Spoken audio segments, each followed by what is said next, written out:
Hello అండి అందరికీ శ్రావణ మాసం గురించి వీడియోస్ చేస్తున్నాను కదా. అందులో భాగంగా ఈరోజు మామిడికాయ పులిహోర ఎలా కలుపుకోవాలో చెప్తానండి. మామూలుగా మనము పులిహోరకి పోపు వేసుకుంటాం కదా, పచ్చిమిర్చి, ఎండుమిర్చి, పచ్చిశనగపప్పు, పల్లీలు, జీలకర్ర, ఇంకా మినపగుండ్లు, కొద్దిగా ఇంగువ ఇవన్నీ వేసుకొని పోపు వేసుకొని కరివేపాకు, కొత్తిమీర కూడా వేసుకున్న తర్వాత మనం పచ్చి మామిడికాయని తురిమి అందులో కాస్త పసుపు, ఉప్పు వేసుకొని సేవ్ చేసి పెట్టుకోవాలండి.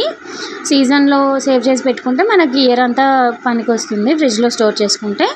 సో ఆ తురుముని ఈ పోపులో వేసేసుకొని మొత్తం ఆయిల్ కలిసేలా